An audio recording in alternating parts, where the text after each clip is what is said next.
जैसा कि आपका आज है आपका 12 मई और 12 मई को आपका फर्स्ट शिफ्ट का आपका जो आपका एसएससी एमटीएस का एग्ज़ाम था वो आपका समाप्त हो गया है।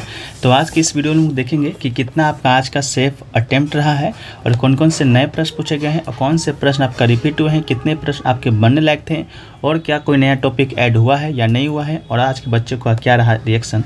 तो सभी बिंदु पर चर्चा करेंगे आज की इस वीडियो में। तो चलिए वीडियो को स्टार्ट करते हैं बिना किसी देरी के। चैनल पर नहीं होंगे चैनल को सब्सक्राइब कर लीजिएगा, नोटिफिकेशन बेल कॉल पर क्लिक कर दीजिएगा। तो देखिए आज का जो हमारा पहला प्रश्न पूछा गया था फ्रेंड्स, वो आपका पूछा गया था गैस सब्सिडी है जो कि किस मंत्रालय के द्वारा है जो कि भेजा जाता है। ये दोस्तों आपका आज का पहला प्रश्न था। तो इसका जो राइट आंसर आपका था पेट्रोलियम एवं प्राकृतिक गैस मंत्रालय। ठीक है, पेट्रोलियम एवं प्राकृतिक गैस मंत्रालय के द्वारा गैस सब्सिडी है जो कि आप खाता में भेजा जाता है। किस योजना के तहत अगर पूछ दिया जाए तो आपका ये उज्ज्वला योजना के तहत दोस्तों आपका ये भेजा जाता है गैस सब्सिडी। ठीक है, चलिए अगला क्वेश्चन की ओर बढ़ें। तो अगला जो क्वेश्चन है आपका वो पूछा गया था सीमाओं के सड़कों का जो विकास है किसके द्वारा होता है। ठीक है, तो इसका जो राइट आंसर है आपका सीमा सड़क संगठन यानी कि BRO। ठीक है, BRO भारत में एक सड़क निर्माण कार्यकारी बल है जो कि भारत के सीमावर्ती क्षेत्रों में प्रतिकूल परिस्थितियों का सामना करते हुए सड़क मार्गों एवं पुलों का निर्माण कार्य तथा व्यवस्थापन का कार्य करता है। पहले BRO शिपिंग एवं भूतल परिवहन मंत्रालय के अधीन था। तो ठीक है, आपका राइट आंसर क्या हो जाएगा, BRO हो जाएगा जो कि आपके ऑप्शन में भी दिया गया था। ठीक है, तो ये तो दोस्तों प्रश्न आपका नया था, लेकिन आपको बता दें कि बहुत सारे जो प्रश्न हैं आपका रिपीट हो रहे हैं। ठीक है, तो इसके लिए एक PDF को तैयार किया गया जो कि अभी तक के 21 शिफ्टों का PDF है, उसमें 500 से ज़्यादा प्रश्नों का उत्तर है विथ एक्स्ट्रा फैक्ट के साथ। ठीक है, इसी फैक्ट से आपका जो प्रश्न है आपका ज़्यादातर बन रहे हैं। तो जो लोग भी लेना चाहते हैं मात्र 20 रुपये के न्यूनतम शुल्क पर पूरे MTS एग्जाम का PDF आपको उपलब्ध कराया जाएगा एक्स्ट्रा फैक्ट के साथ। व्हाट्सएप नंबर पर संपर्क कीजिएगा, वहाँ से ज़्यादा जानकारी आपको और भी मिल जाएंगे। ठीक है, व्हाट्सएप नंबर 9973741666 है, डिस्क्रिप्शन बॉक्स में भी दिया रहेगा, तो आप लोग जाकर वहाँ से संपर्क कर लीजिएगा। ठीक है, जैसा कि आपका एक रिपीटेड प्रश्न पूछा गया था कि शोषण के विरुद्ध जो अधिकार है आपका किस अनुच्छेद में है। यह प्रश्न आपका बिल्कुल रिपीटेड ही है। तो इसका जो राइट आंसर आपका होना है वो आपका अनुच्छेद 23 और 24। ठीक है, शोषण का जो विरुद्ध अधिकार है आपका अनुच्छेद 23 और 24 में आपका हो जाता है। अनुच्छेद जो 23 है वो आपका क्या कहता है, तो मानव दुर्व्यवहार तथा बलात् श्रम का निषेध, मानव दुर्व्यवहार तथा बेगार एवं इसी प्रकार के अन्य बलात् श्रम निषेध है तथा इस प्रावधान का कोई भी उल्लंघन कानून के अनुसार है जो कि आपका दंडनीय अपराध होगा। ठीक है, इसके अलावा अनुच्छेद 24 आपका क्या कहता है, तो अनुच्छेद 24 कहता है कारखानों इत्यादि में बालकों के नियोजन का निषेध करता है। जैसा कि संविधान प्रावधानित करता है कि 14 वर्ष से कम आयु के किसी भी बच्चे को किसी कारखाने या खदान में काम करने के लिए अथवा किसी अन्य खतरनाक रोजगार में नहीं लगाया जाएगा। यह आपका अनुच्छेद 24 कहता है। तो ये आपका अनुच्छेद 23 और 24 दोनों आपका शोषण के विरुद्ध अधिकार था और यह आपका क्या था, रिपीटेड प्रश्न था। ठीक है, तो एक रिपीटेड प्रश्न अभी मिल गया है, आगे भी हम लोग देखेंगे। एक क्वेश्चन पूछा गया था कि फूलों के आंतरिक भाग को क्या कहते हैं। तो इसका राइट आंसर आपका स्त्री केसर हो जाएगा। ये आपका थोड़ा सा न्यू प्रश्न था, अभी तक नहीं पूछा गया था। तो इसका राइट आंसर क्या आपका हो जाएगा, स्त्री केसर हो जाएगा। ठीक है, पुकेसर भी आपके ऑप्शन में दिया गया था। तो पुकेसर या पुरुष प्रजनन अंग दलपुंज के भीतर स्थित होता है। स्त्री केसर या फूल के मादा हिस्से फूल के अंतरतम भागों की कुंडली को बनाता है। कर्णिका आमतौर पर छोटे हरे लेफिलक सेपल से बने होता है। यह बाह्य दल फूलों की कली के नाजुक अंदरूनी हिस्सों की रक्षा करता है। ठीक है, तो आपका राइट आंसर स्त्री केसर इसका राइट आंसर हो जाएगा। एक क्वेश्चन बहुत ही आपका रिपीटेड प्रश्न है, मोस्ट रिपीटेड प्रश्न आपका पूछा गया है प्रार्थना समाज का, कि प्रार्थना समाज का स्थापना किस शहर में हुआ था। ये भी प्रश्न आपका 4 से 5 बार पूछा जा चुका है, जिसका जो राइट आंसर है बम्बई है। ठीक है, बम्बई में आपका प्रार्थना समाज का स्थापना हुआ था। कब हुआ था, तो 31 मार्च 1867 को हुआ था। किसके द्वारा हुआ था, तो आत्माराम पांडुरंग के द्वारा हुआ था। इसके अलावा इनके सहयोगी थे महादेव गोविंद नराडे तथा इतिहासकार थे RG भंडाकर। ठीक है, बम्बई में 31 मार्च 1867 को प्रार्थना समाज का स्थापना किया था। जैसा कि हमने आपको पहले भी बताया है कि आपका किसी भी संस्था को आपका याद करने के लिए उसका जो 3 चीज़ होता है आपको याद करने की ज़रूरत होता है। पहला दोस्तों आपका कि कब हुआ था, तो ये दोस्तों आपका 1867 में हुआ था। कहाँ पर हुआ था, तो ये फ्रेंड्स आपको बता दें ये आपका बम्बई में हुआ था। ठीक है, इसके अलावा किसने किया था ये भी आपके लिए इम्पोर्टेंट हो जाता है। तो ये दोस्तों आपका आत्माराम पांडुरंग के द्वारा किया गया था। ठीक है, किसके द्वारा किया गया था, तो आत्माराम पांडुरंग के द्वारा किया गया था। तो ये 3 चीज़ आप याद रखिएगा, एक भी प्रश्न आपका नहीं छूटेगा। ठीक है, अगला क्वेश्चन पूछा गया था, इसको रिपीटेड नहीं कर सकते हैं, लेकिन मैंने आपको फैक्ट्स के तौर पर बता चुका है कि अल्लाह रखा निम्नलिखित में से किस वाद्य यंत्र को बजाने के लिए प्रसिद्ध हैं? तो इसका राइट आंसर आपका तबला हो जाएगा। ठीक है, जो अल्लाह में विश्वास रखते हैं उनको बल मिलता है, तो आप इस तरह याद रख सकते हैं अल्लाह रखा का तबला से संबंधित है। ठीक है, उस्ताद अल्लाह रखा कुरैशी जम्मू कश्मीर के रहने वाले एक भारतीय तबला वादक थे। ये सितार वादक पंडित रविशंकर के नृत्य उपवादक हैं। उन्हें 1977 में पद्म श्री पुरस्कार से भी सम्मानित किया जा चुका है। ठीक है, इसके अलावा तबला वादक और हैं, उनको देख लेते हैं। एक है आपका जाकिर हुसैन जी, इसके अलावा अनिंदो चटर्जी हैं, अल्लाह रखा खां हैं, विक्रम घोष है, किशन महाराज हैं, शंकर घोष आदि आपके तबला वादक हैं। बांसुरी से संबंधित प्रमुख संगीतकार को देखें तो हरिप्रसाद चौरसिया, प्रवीण गोंड खीरी, पन्ना लाल घोष, शशांक सुब्रमण्यम आदि आपके बांसुरी से संबंधित हैं। शहनाई की बात करेंगे तो बिस्मिल्लाह खां, कृष्ण राम चौधरी, अली अहमद हुसैन आदि आपके शहनाई से संबंधित व्यक्ति हैं। और सरोद से संबंधित व्यक्ति की बात करेंगे तो अलाउद्दीन खां, जो कि कल के सेट में पूछा गया था, अली अकबर खां, अमजद अली खां भी पूछा जा चुका है, बुद्ध देवदास गुप्ता नहीं पूछा जा चुका है, पूछेगा। बहादुर खां, शरण रानी आपके क्या है? तो आपके सरोद से संबंधित आपके क्या है व्यक्ति हैं। ठीक है, चलिए इसके अलावा बात करेंगे फ्रेंड्स अगला, तो पुरंदर की संधि है आपका क्या हुआ था? पुरंदर की संधि आपका कहाँ हुआ था? तो पुरंदर की संधि आपको बता दें। अगला क्वेश्चन पूछा गया दोस्तों आपका पुरंदर की संधि कब हुआ था? तो ये आपका 1665 में आपका हुआ था। मुगल साम्राज्य के सेनापति थे राजपूत शासक जयसिंह प्रथम और मराठा छत्रपति शिवाजी महाराज के बीच 11 जून 1665 को पुरंदर की संधि आपका हुआ था। ठीक है, अगला क्वेश्चन पूछा गया आपका शीतकालीन ओलंपिक 2022 में क्वालिफाई करने वाले पहले भारतीय एथलीट कौन बने थे? तो इसका राइट आंसर मोहम्मद आरिफ खान इसका राइट आंसर हो जाएगा। जम्मू कश्मीर स्थित अल्पाइन स्कीयर मोहम्मद आरिफ खान 2022 के शीतकालीन ओलंपिक के 2 अलग अलग योजनाओं के क्वालिफाई करने वाले पहले भारतीय एथलीट है जो कि बन गए थे। ठीक है, अगला क्वेश्चन वहीं पर फैक्ट्स है कि नवंबर 2021 में अल्पाइन स्कीइंग स्लैम श्रेणी में अपना पहला शीतकालीन ओलंपिक टिकट बुक करने के बाद उन्होंने पुरुषों की विशाल स्लैम स्पर्धा में ओलंपिक कोटा स्थान हासिल किया था। इसके अलावा बीजिंग 2022 में शीतकालीन ओलंपिक 4 से 20 फरवरी तक होने वाला है। ठीक है, अगला क्वेश्चन पूछा गया कि नवंबर 2022 में हुए भारत और न्यूजीलैंड में हुए सीरीज के कैप्टन कौन थे? तो इसका राइट आंसर क्या है आपका? हार्दिक पांड्या। ठीक है, नवंबर 2022 में भारत और न्यूजीलैंड के बीच एक सीरीज हुआ था जिसमें आपके कैप्टन कौन थे? तो हार्दिक पांड्या थे। ठीक है, अगला क्वेश्चन पूछा गया था केरल का नववर्ष जो कि किस नाम से जाना जाता है? तो विशु इसका बिल्कुल राइट आंसर हो जाएगा। विशु जो कि केरल का प्रसिद्ध त्यौहार है, यह केरल वासियों के लिए नववर्ष का दिन होता है। यह मलयालम महीने मेदम की पहली तिथि को मनाया जाता है। ठीक है, अगला क्वेश्चन की बात करें फ्रेंड्स तो अगला क्वेश्चन आपका है कि दप्पू जो डांस है आंध्र प्रदेश के किस जनजाति के द्वारा किया जाता है या मनाया जाता है? तो दप्पू डांस देखिए इसका तो करेक्ट आंसर नहीं मिल सका है, लेकिन आंध्र प्रदेश में कुछ जनजातियां हैं जैसे कि वाल्मीकि जनजातियां हैं, वक्ता जनजातियां हैं, कोटिया और खोंड, इन जनजातियों का आपका वर्चस्व है आंध्र प्रदेश में, तो इन्हीं जनजातियों के द्वारा किया जाता होगा। तो इनमें से अगर कोई एक ऑप्शन होगा तो आपका राइट आंसर हो जाएगा दप्पू डांस। ठीक है, तो बताइएगा इसका आंसर आपका क्या है और इसका ऑप्शन अगर आपका मालूम होगा तो क्या था। ठीक है,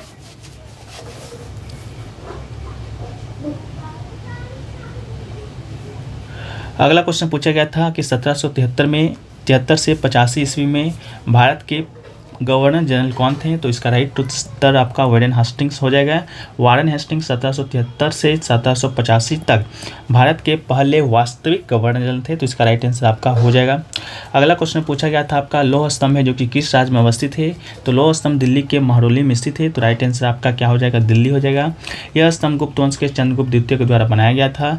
इससे भगवान विष्णु के सम्मान में विष्णुपद के नाम से भी जाना जाता है और यह स्तंभ अपने निर्माण में प्रयुक्त धातुओं की जंग प्रतिरोधी रचना के लिए प्रसिद्ध है। ठीक है, अगला क्वेश्चन पूछा गया था पद्मावत उपन्यास किसने लिखा था?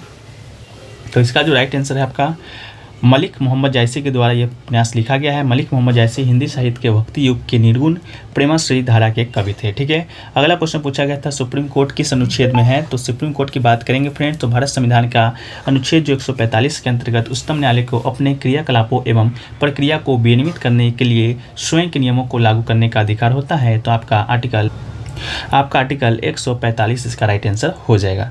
अगला क्वेश्चन है वहीं पर कि ओजोन जो परत है आपका किस मंडल में पाया जाता है? तो इसका जो राइट आंसर है आपका समताप मंडल हो जाएगा। समताप मंडल एक महत्वपूर्ण विशेषता है किसमें आपका ओजोन परत होता है। समताप मंडल क्षोभ सीमा के ऊपर पाया जाता है जो 50 किलोमीटर की ऊंचाई तक फैला होता है।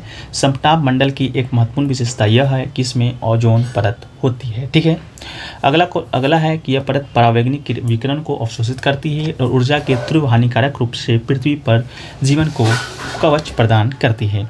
अगला क्वेश्चन है कि फातिमा शेख का संबंध किससे है? तो ये दोस्तों आपका भारत की पहली मुस्लिम शिक्षिका थी, यानी कि टीचर थी। ठीक है, इसका राइट आंसर आपका क्या हो जाएगा? मुस्लिम शिक्षिका थी।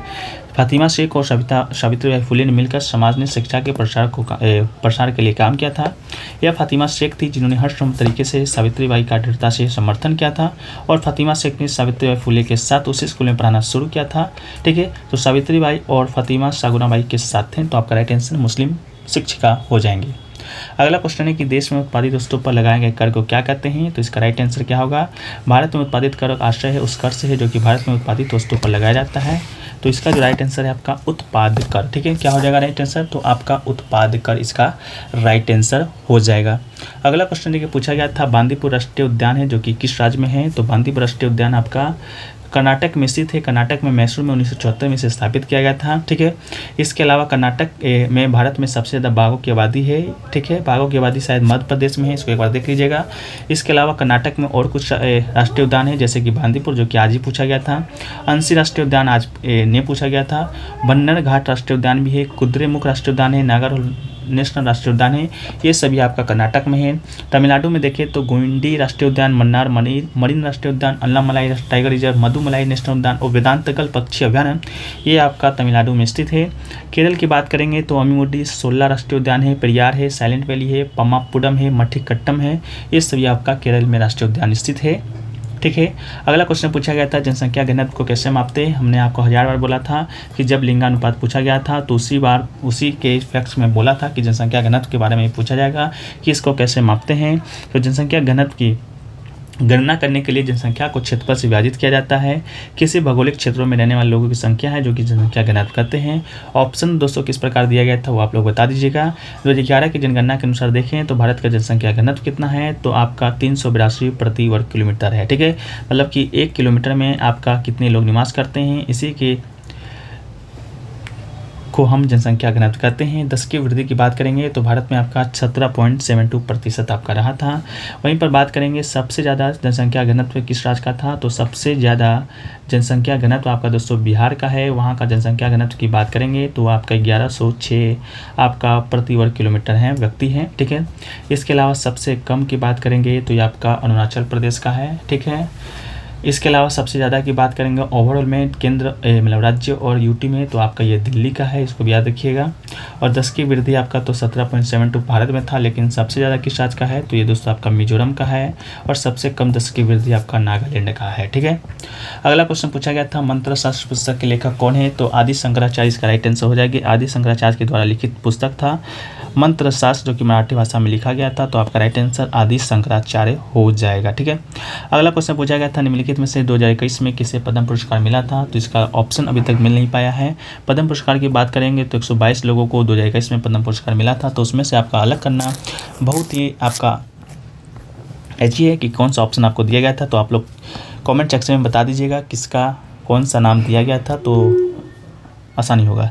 अगला है कि पश्चिमी चक्रवात विक्षोभ प्रवेश भारत में कहाँ होता है? ठीक है, ये क्वेश्चन अगर पूछा गया होगा तो पश्चिमी चक्रवाती विक्षोभ शीतकालीन मौसम की घटना है जो कि भूमध्य सागर क्षेत्र में पश्चिमी प्रवाह के द्वारा लाया जाता है। ठीक है, इसके अलावा बात करेंगे आपका कि भारत में पश्चिमी विक्षोभ कहाँ कहाँ इसको प्रभावित करता है? तो पंजाब को करता है, हरियाणा को करता है, पश्चिमी उत्तर प्रदेश जैसे राज्यों को सर्दियों की वर्षा लगती है। ठीक है, एक क्वेश्चन दोस्तों आपका गलत हो गया था, फर्स्ट वाला ही पहल योजना से संबंधित आपका क्वेश्चन पूछा गया था। ठीक है, तो पहल योजना की बात करेंगे फ्रेंड्स, तो पहल योजना की बात करेंगे तो ये आपका एलपीजी गैस उपभोक्ताओं के लिए भारत सरकार की केंद्र सरकार के द्वारा आरंभ किया गया था। ठीक है, पहल योजना यह आपका ये योजना उपभोक्ता के खातों में एलपीजी सब्सिडी हस्तांतरण से संबंधित था, तो इसका राइट आंसर आपका पहल योजना हो जाएगा। एलपीजी गैस वाला हमने ऊपर आपका पेट्रोलियम वाला मंत्रालय बता दिया है, तो इसको राइट कर लीजिएगा। ठीक है, इसको आरंभ कब किया गया था? तो इसको आपका 15 नवंबर को 2014 को पहल योजना आरंभ किया गया था। शुरुआती चरण में 291 जिलों में इसे आपका किया गया था। ठीक है, तो इसका राइट आंसर आपका क्या हो जाएगा? पहल योजना हो जाएगा। ठीक है, इसके अलावा दोस्तों कुछ इंग्लिश के भी प्रश्न मिले हैं, उसको भी हम लोग एक नज़र देख लेते हैं। लगभग सारे प्रश्न तो नहीं, लेकिन फिर भी बहुत सारे प्रश्न हैं जो कि मिल गए हैं, तो उसको हम लोग एक बार देख लेते हैं कौन कौन सा प्रश्न आपका था, फिर आप लोग भी कमेंट सेक्शन में बता दीजिएगा। एक दोस्तों आपका इंटेंसिटी का दोस्तों आपका वर्ड एक्सप्लेट था, मतलब इसको सही करना था। तो इंटेंसिटी का जो आपका स्पेलिंग एरर हो जाएगा वो दोस्तों आपका ये था INTENSITY, ठीक है। तो ये आपका राइट आंसर हो जाएगा। इसके अलावा दोस्तों आपका अधेर का सिनोनिम्स एंटोनिम्स पूछा गया था, ठीक है। अधेर का ADHER, ठीक है। तो अधेर का सिनोनिम एंटोनिम्स पूछा गया था। तो इसका एंटोनिम में दोस्तों आपका डिसोबे हो जाएगा, इग्नोर हो जाएगा, ठीक है। इसके अलावा ओवर लुक हो जाएगा, इसके अलावा फॉरगेट हो जाएगा, इसके अलावा लेट गो हो जाएगा, इसके अलावा नेगलेक्ट हो जाएगा। ये सभी दोस्तों आपका अधेर का एंटोनिम्स है। तो इसमें से एक ऑप्शन आपका दिया गया होगा, तो आप लोग देख लीजिएगा क्या दिया गया था, ठीक है। अगला क्वेश्चन, इसके अलावा दोस्तों आपका एक इडियम पूछा गया था। इडियम्स में पूछा गया था आपका आउट ऑफ द वुड्स, ठीक है। आउट ऑफ द वुड्स का आपका इडियम पूछा गया था। तो इसका आंसर आप लोग कमेंट सेक्शन में बताते चलिएगा। द आउट ऑफ इडियम्स का क्या हो जाएगा, तो इसको देख लीजिए। Out of difficulty, out of difficulties, danger और ट्रबल, इसका आपका इडियम हो जाएगा, ठीक है। इसके अलावा बात करें तो आपका राइट टू वोटिंग का कुछ पूछा गया था, ठीक है। एक क्वेश्चन आपका था। इसके अलावा आपका स्पेलिंग एरर था। The fisherman there his living से था भी कोई, तो आप लोग कमेंट सेक्शन में बता दीजिएगा। तो दोस्तों वीडियो को अभी हम यहीं पर समाप्त करते हैं, नहीं तो और लंबा हो जाएगा। तो चलिए, वीडियो कैसा लगा कमेंट सेक्शन में बता दीजिएगा। अच्छा लगा तो वीडियो को लाइक कर दीजिएगा। चैनल बने होंगे चैनल को सब्सक्राइब कर दीजिएगा। और अभी तक के कई शिफ्ट का PDF लेना चाहते हैं तो व्हाट्सएप नंबर पर संपर्क कर लीजिएगा, आपको सारा जानकारी मिल जाएगा, ठीक है। तो मिलते हैं नेक्स्ट वीडियो में, जब तक के लिए जय हिंद, जय भारत।